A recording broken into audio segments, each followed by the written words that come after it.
This has been long overdue, but luckily now is the perfect time to actually make this. There's a lot more to go over with this segment because it's a huge, important aspect of my life. So let's start from the very beginning. 5 years ago. Okay, yeah, anticlimactic, right? There are fans that have been here for a decade. Well, I came around during Hyperion's release, actually right after Gesa performed at Coachella, and I did not get into Gesaffelstein from the K word, or the W word, perhaps the D word. An online friend of mine, though by the way, everyone thanked them because I would not be here and have the friends I have now if they hadn't introduced me to Gesa, showed me clips of his performance. I think specifically Blast Off. It was love at first note. Sorry, this was the type of electronic music I didn't know I was looking for. Dark, but purposeful. Something about Gesa's music is very different from other EDM artists despite having the same song formats. 808s. His music tells stories without words. It's like classical music. There's change and flow, even with the same 2 bass drops you usually hear in EDM songs. I will get more sentimental about his music later. Anyways, I started listening to every single track, and I had the privilege to see his last stop at his Requiem tour in 2019. And it was my very first concert ever. I think I was the most delusional I've ever been because I was convinced he heard me say a 3-word sentence. I love you! Oh my— Ever since then, I really got into Gesaffelstein. Did you know a couple years ago, I just found out that the felt in his name meant Eiffel Tower? Bro. I researched his interviews to get an idea of what the man was like. And I loved him even more with how he views his work, his thought process behind everything, and a bit of how he perceives the music world. I'm trying so hard not to geek out here, but it is failing miserably. He's just very handsome, whether it's him or his persona. He is just a guy who makes music that makes your soul transcend and reborn. I would love to just sit and chat with him about anything. His music, what inspires him the most, space, food, I don't know. It's like wanting to sit down with Albert Einstein or Charles Darwin. I just think it would be so cool. Oh, to be a journalist for magazines.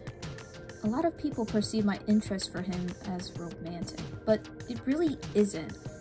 My autistic brain just decides this would be my interest for a while, and I constantly want to draw his character and create multiple stories and universes with him. It's even alarming just to see news or videos of him after he was dormant for some time, albeit collaborations. I'm very excited for Gamma to release, and a possible tour. Ever since he made Aleph, meaning Alpha, I was worried of, is Omega gonna be his last? Where's Omega? I'll probably make a new video about Gamma once it releases. So far, we have a single called Hard Dreams, the music video, Coachella coming up, and we finally have merch! Oh my god! The thing is, he's been immediately criticized for the turn his music is taking right now, plus the merch prices and designs. While I agree on some aspects, I think people are really jumping the gun. I like to think it's because the amount of backlash he received from Hyperion's composure. I honestly think this is a turn for the better though. Would the older fans want another mainstream pop album with famous collaborators? Or would they want a more dark synth one? What about the new fans?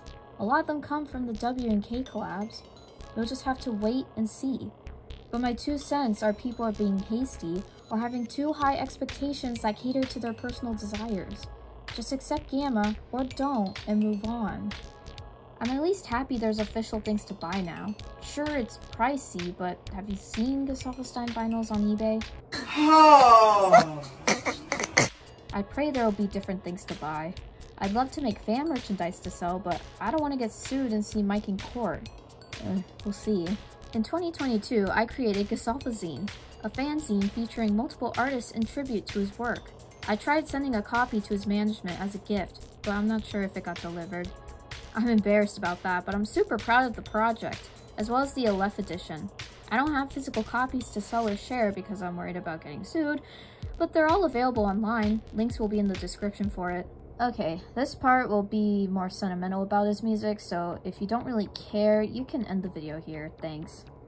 I recently found a quote from him in a magazine/website. I don't know if it's an actual quote, but it really struck a chord in me. Quote, I don't know why I'm drawn to dark sounds. Although there is nothing dark in my life, I have the facility to understand dark emotion. End quote. Whether that quote is real or not, he said many things similar to that in other interviews.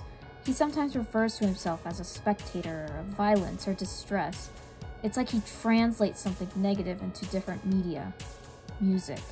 That's exactly how I connected to his music personally. For me, his music was like a translator to feelings I couldn't put into words. When I listen to it in my most vulnerable moments, it's like the music is saying, "This is real. I see it. I understand it. I would not give that up for anything." That has saved my actual life, and it made me feel better overall and with myself. I really wish I could depict this in my art. I tried so many times, and it never felt accurate enough.